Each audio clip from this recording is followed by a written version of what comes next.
guys, welcome back to another episode of the Hoel Roofing Podcast. Today we have Jonathan Holes back here, one of our team members, and he's going to tell us a little bit about himself and get to know him a little bit better. So, Jonathan, tell us a little bit about yourself. Hey guys, what's up? I'm Jonathan Holzback, production manager here on the team, and joined the team in September.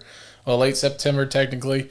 Born and raised here in Rush County, and proud to be employed now back in the county. A little bit of background, have 3 kids. Lena, she's our youngest. She's a year. Levi, he's 4, and then Liam is 6. So, but anyway, love them to death. They keep my wife and I busy. And so yeah, that's a little bit about my family life. And then she stays home with the kids, so she stays busy, especially keeping them out of trouble. But so what brought me to Hoel Roofing and Remodeling just honestly is a family environment and just being able to be closer to my kids, give time back to them. Yes. So that's a huge thing because I was spending 3 hours a day on the road, and that was 5 days a week. So you can add that up, 15 hours a week. And now I'm able to give that back to them because time is short when they're this little. Yes. No, I like it that you're right down the street. If you got to run home, grab some lunch, forgot something, you're right there, and then you're close. And if Crystal needs to stop by, she can stop by. So that's Absolutely. great. How did you meet Crystal? So we actually met on Match.com. So I was in Florida at the time, and I willingly did not sign up for Match.com. I had a friend that created a profile for me and said, oh, by the way, here you go. And I was like, fantastic. Just what I want to do right now in my life is meet somebody. But I'm super glad that she did. So it's one of those things that was not sought after, but it was welcomed. So we met on Match.com. She was in Miami at the time. I was in West Palm Beach, and doing a couple different things. I was doing some mission work with an organization called Haitian Christian Mission.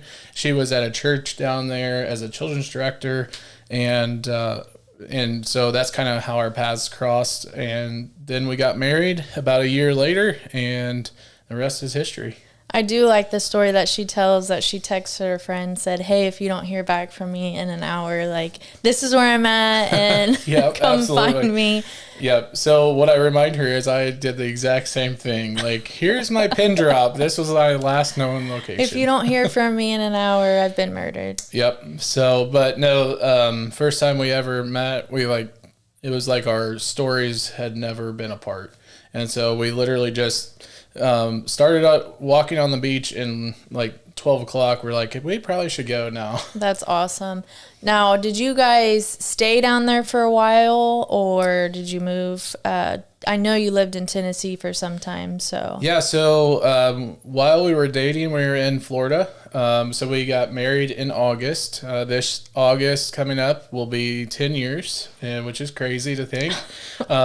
It's one of those days or one of those times in marriage that you're like, I don't know if I can make it another day, let alone 10 years, So, but no, it's been a wonderful journey together. So we got married, and then the next week, after our honeymoon, moved to Tennessee to help our friends Michael and Stephanie plant a church there. So we moved. We were newly married, sold everything furniture-wise we had, and just moved to Tennessee knowing God would provide. Yeah. And he did, and that was a really cool story behind all of that. But that was a journey. And then when Liam was almost 1 year old, we made the decision it was time to get back to family. Yes, it's hard being away when you have small children. Absolutely. Even if you have a community, it's not the same as your family. Mm-hmm.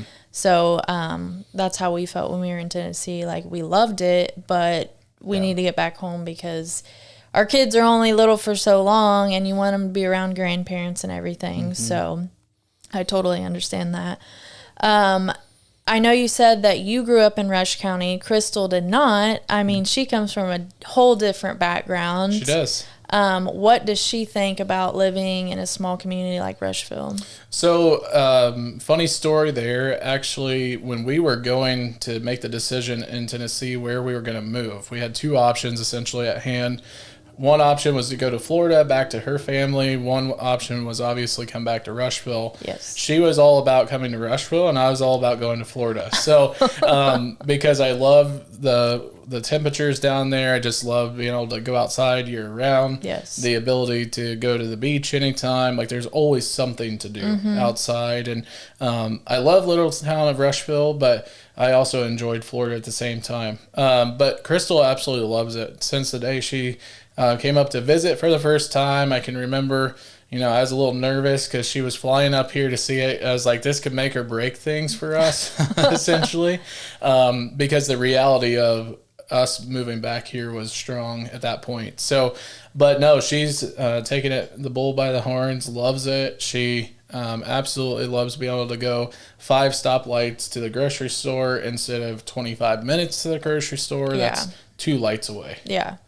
Well, in that atmosphere, I guess if she wanted to move back here, she's probably been there, done that. She's like, I've had the heat. I don't want to do it. Absolutely. And it is nice. You got all 4 seasons here. It's everybody knows everybody, which is nice. And I know a lot of people. And so that makes it, if you need something, you can call them. They're just a phone call away. So absolutely. So you guys are doing the Dave Ramsey thing as well. So, let's talk about how you got into that. What got you guys, that fire lit, like, hey, we've got to do this and we're going to buckle down and do it. Absolutely. So, this is not our first time doing the Dave Ramsey, process. And so I will say it like this, we have dabbled in it. Yeah. The first 3 times, and now this 4th time. Really what lit us fire under us was we were just tired of being paycheck to paycheck, just being tired of being that chained to the lender, like the idea that, hey, we make great money, but where's it all going? Where'd it go? Yeah. Exactly. So we're just tired of that. And then the other thing too is we want our kids to be able to have a legacy. Yeah. And we don't want them to be in debt. And so being an example for our kids. Yes. That's what's driving us now. It takes a lot of time, a lot of effort. It's so worth it though. There's no greater feeling than paying off a debt and knowing it's gone, and so it has literally changed our life. We've made a lot of sacrifices with a lot of different changes. Still have a lot of sacrifices we can make. And I think that's if anybody's listening that has dabbled in it, yes, I would encourage you, go back, look at what you can do differently, and sit down. The one thing I love about it too is it's unified our marriage in a lot of ways, because now it's opened the conversation to talk about money, where before we didn't talk about it at all. Yeah.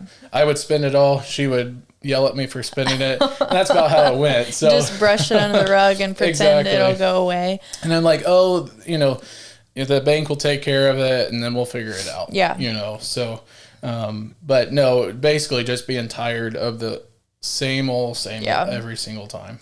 Now tell us about some of the sacrifices that you have made to get to that debt-free where you want to be. Absolutely. So one of the biggest ones, we just recently, we took advantage of the equity in our van. We had a brand new van that we bought as a young, stupid couple, we got the best vehicle. We got to have the we've got newest kids thing. And we don't want it to break down. Exactly. And so our Town and Country that we had before actually broke down 2 weeks before Levi was due. And Crystal and I were both like, you know what? That's it. We're just going to buy something new. Yes. We're tired of all these problems. Well, it wasn't that we were having problem after problem. It's just that van was having problem after problem. Yeah. And so we let that mindset get into our mind. It was like, oh, the only way to fix it is new, you know? And so we drove that for a couple of years. Recently, 2 months ago, just sold it. And actually bought a 12-year-old van and took that equity and paid off loans and paid off the car. It's now debt-free, and it may not seem like a huge thing to a lot of people, but here's what I learned in that. A lot of people hold their identity in cars and clothes and whatever it may be. And our identity, until you wrestle that and you deal with that, you'll never be satisfied. Well, it's the contentment thing. Like, you have to be content what you have now and just be happy. Like, you can't, just because you go out and buy the next shiny thing, that's not going to make you happy. Exactly. And it's going to cause more problems and make you more unhappy. That's right. But people don't realize that, and they just keep doing it and doing it. A lot of people use, they call it retail therapy.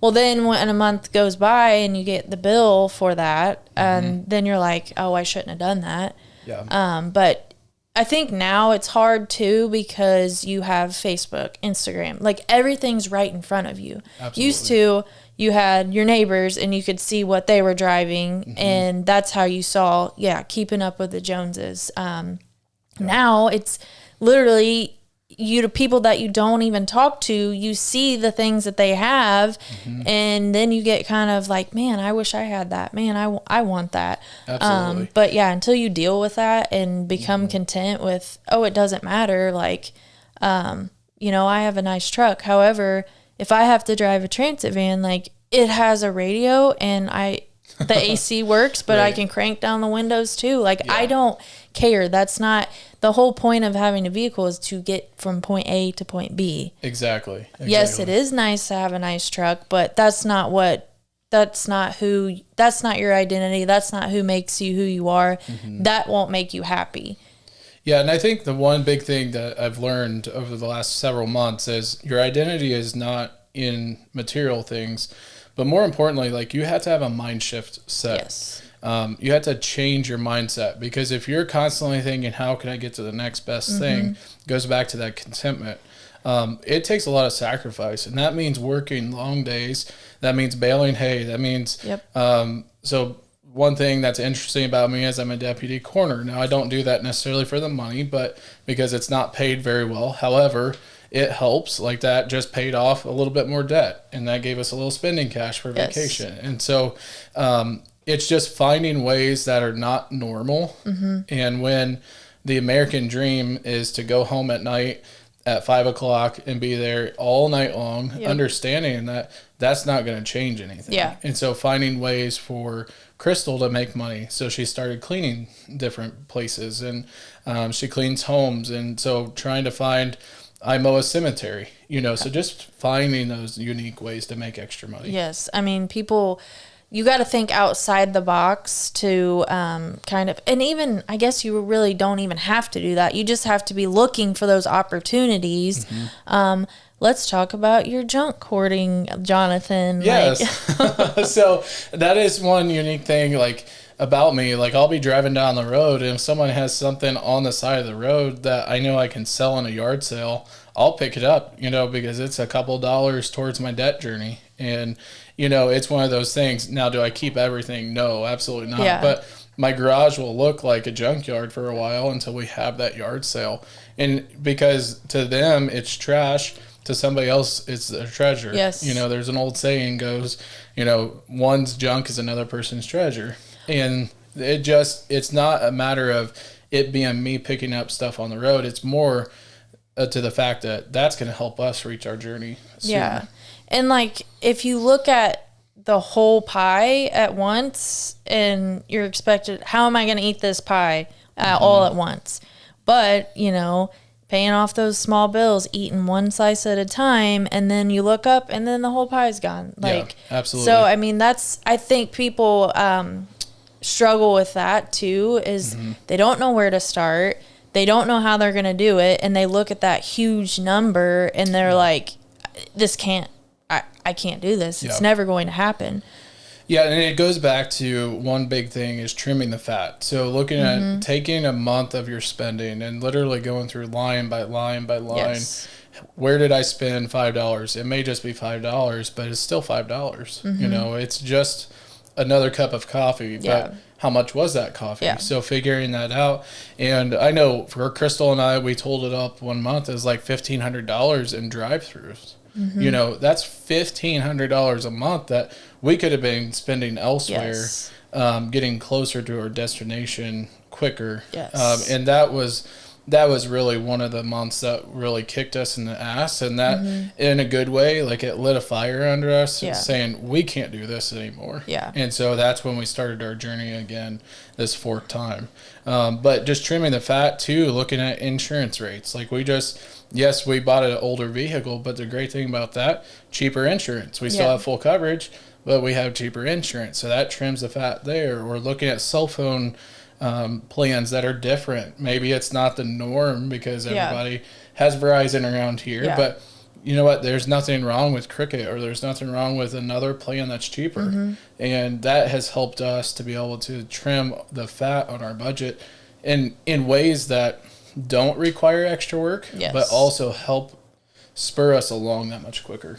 Well, and people, it doesn't have to be forever. You don't have to drive that van forever. You don't have to go without forever. But in order to get where you want to be, you have to trim the fat. You have to get rid of, when we were doing it, we had flip phones, and that's how we lowered our cell phone, because we didn't have the data on there. Just small things like that. Like, you don't have to, if you have to sell something, it doesn't mean that you can't ever get it again. Exactly. You just have to get out of that hole, and then when you're out of the hole, then you can be financially wise and go buy something again, but do it debt-free. Don't go into debt to buy it. Yeah, exactly. And that's one thing that I appreciate being able to work for you guys, is seeing the reward is going to be there. Yes. And because you guys have worked so incredibly hard to get where you're at, and a lot of people just look at you guys and it must be nice. It just be easy. But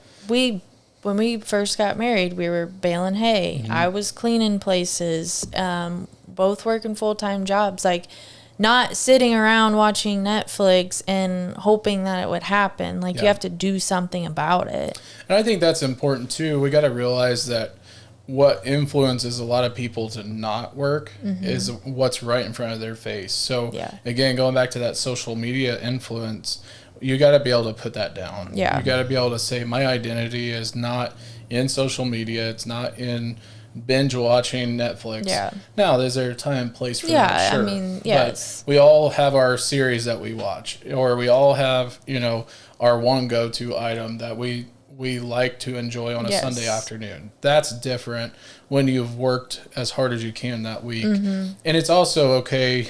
I think for me, one thing I've learned is, yes, we want to pay off debt. Yeah. But it's like you said, it's not going to happen overnight. And so one thing I've just really kind of wrestled with, even just recently, is I didn't feel like we were getting there fast enough. But then I looked back and I'm like, holy crap, like we've paid off way more than I thought so far. And it's just realizing it's a journey. You didn't get in debt overnight, and you're not getting out of debt overnight. So taking time to make memories still with your kids, like they sacrifice when I'm gone until 10 o'clock at night, or baling hay or painting or whatever it may be, wherever I'm working. But then they get to reward that too. Like they get to have time with us making memories. Well, and the great thing about kids is they don't need a big grandiose gesture. Like, if you just throw them in the truck with you and go somewhere and get them, a Frosty for $1 or something, just small things like that. Kids remember the time that you spend with them, not the crap that you buy them. Yeah, absolutely. So I think it's hard for some people to realize that. Absolutely. People try to buy love, and what I've recognized in just my kids is you can't buy their love. Yeah. Their love for you is going to be there regardless. Yes. And what they really desire and what they want from you as a parent, even though, yes, you have to work, but they want time spent. Yeah. And not just time spent, but quality time. Yes. So every time I'm home, I'm trying to make a point to build Legos with Liam, or go outside and ride bikes with Levi, or I'm trying to make a point to give each of them time. Yes. So not because I have to, but because I want to. Just so they look back and they're like, yeah, Dad worked a lot, but he still gave me time. Yeah. And that's good that you're realizing that, because you look up and they're 10, you know, so it goes by fast. It does, absolutely. Tell us about how you got into being a deputy coroner. So a little bit before I went to Florida, I was in the medical field in different facets. So I was a CNA at one time, and I worked alongside nurses in the medical field and mission field. And so that kind of threw me into that interest. I started my college career thinking I was going to go into nursing. That just ended up not being for me. And so I've always had kind of that background. But then I've also had an interest in the funeral industry.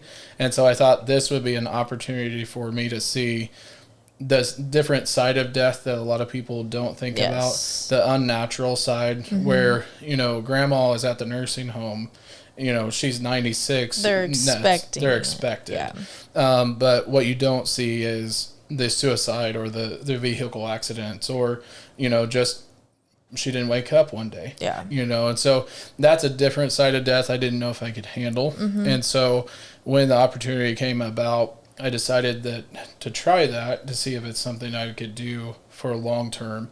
Now, it's not something that I plan to pursue a career in anytime, but it's a way that I can serve my community.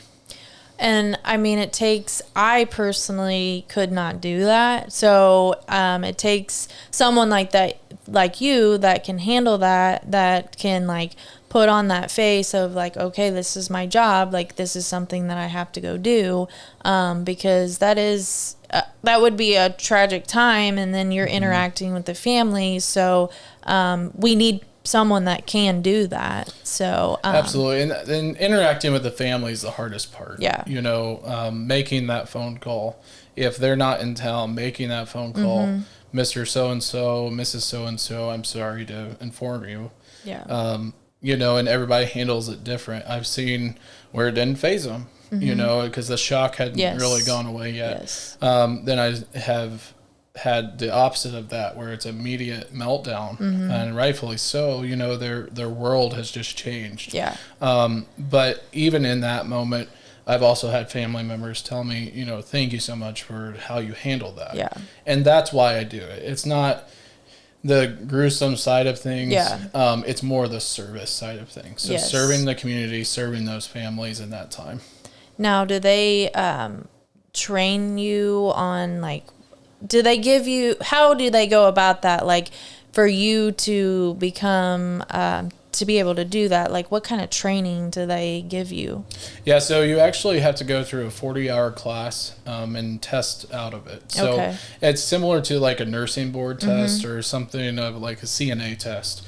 You have your state licensure that you have to have in order to do that. So this Indiana State Coroners Board, they have a training every twice a year in Indianapolis, and they have classes. It's continuing education. So it's another way for me to kind of keep up on just the educational side of life, as well.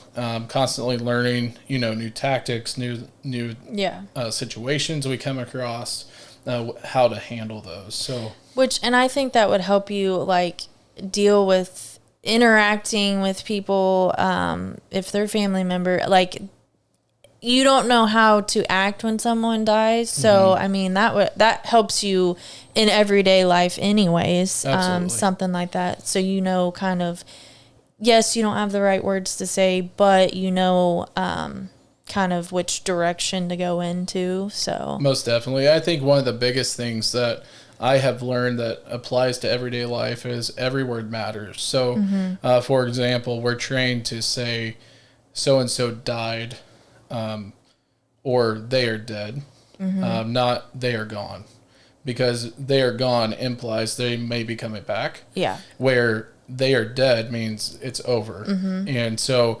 but in just understanding in everyday life that every word matters, that when we talk to people, like, every single word matters. Yes. And that, I mean, that's true. I mean, what you say to your kids, what you say to your spouse, like, that matters, how you're communicating with them, what you're saying. So, I mean, that's kind of like, again, it's teaching you like stuff that you can use, between you and Crystal, you and the kids, customer. So that's nice that they do that. And they, I figured they didn't just throw anybody random people. Here you go. No. And so, because there is a legal side of it. Yeah. And so understanding the legalities and, working with the law enforcement. So we have certain duties. Law enforcement has their duties before we can remove a body from a scene. And so it's really important that not only do we have our stuff taken care of, but we make sure to work together in making sure the family is assisted in the best way possible. That's great. So let's circle back to what's something that you love about Rush County? The one thing I love about Rush County is just a small hometown environment. So you mentioned it earlier. Everybody knows everybody. Yes. And that very much can be a blessing and a curse. Yes. Because, a lot of people think they know you and assume things about you that aren't true. Yeah. Or they talk about you in a certain way that, again, is not true. But the one thing I love about the county is, you see it at fair time. All the county supporting all of those children in 4-H. I am a 4-H club leader. And so just being able to see the community, to be able to pour into those children. Also, in the case of a tragedy or catastrophic event, how our county will pull together. Yes. There's many people in the county you may never know, but if you need something, they're always going to be there. Yeah, and you can't, if you're living in a big town like Miami, there's so many people, but it's not a tight-knit community like it is here. Exactly. So I'm glad that you didn't move to Miami, Jonathan, and that you came back here. We're glad to have you on our team, and I really appreciate you working for us because you're doing what I was doing, and it's nice to have you doing that and doing an excellent job, doing better than what I was doing. I'm really glad to have you on our team, and I'm just excited to see. I'm really excited when you guys can get your debt paid off, and just to see that happiness and relief that you guys will get from that. And I'm excited to watch your kids grow, and just excited for your future at Hoel Roofing. Let's end it with, tell us a fun fact or something quirky, or you have so many stories, Jonathan. You got to think of something. Oh man. Random fact, or just, it can be anything, but just something that's you have stories for days, Jonathan. I do. I have stories for days. And now you're Jonathan, I should have gave you a heads up. Which one should I pick? No. Let's see here. Fun fact. So I love to travel. And so one thing in high school, I was actually blessed with the opportunity to go with Indiana All-Stars Band to 12 different countries in Europe. And so tour that, and that was only possible because of the support of the community. We did a lot of fundraisers for that. It was an expensive trip. Yeah. And so because of the community support, I was able to attend that. And that's eye-opening, you know, because you get to see places out of this world that's not in Rush County. There's a bigger world other than Rush County. Yeah, and it's so, even when you travel the United States, you see how different it truly is, just from East Coast to West Coast, or down south up north. But then when you go to another country, especially a third world country, as you know, you've done that too, how different it is. And then you come back here and you're like, we are so blessed to live here. Yeah, literally. And that's what I was having a conversation the other day with somebody, just the things that we take for granted every single day. And, I get, as a parent, I get kind of frustrated because my kids are like, well, I don't want pizza. I'm like, well, there are people literally starving to death, not only in this nation, but across the world, and they would be thankful for a slice of pizza, and not only would they take that piece of pizza, but they would probably divide it to make sure other people had it, but one thing I learned being in third world countries is people are so much happier. Yeah. Like literally their happiness doesn't hinge on keeping up with the Joneses and all of that.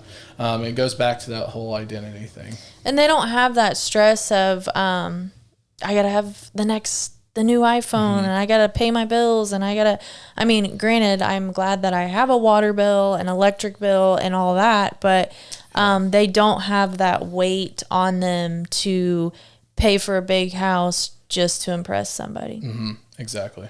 So, yeah, that is truly eye-opening when you see that. What instrument did you play? So I was on the drum line during marching season, and then pit percussion, so mallets, drums, cymbals, all the fun stuff. I was pegging you more for a saxophone guy. Oh, really? No, my brother played saxophone, but yeah. Perfect. Well, appreciate you coming on today, Jonathan, and we're super excited that you're on our team, and we just appreciate all your hard work, and we're excited to see where you and Crystal take the debt-free journey. Absolutely. Thanks so much. Mm-hmm.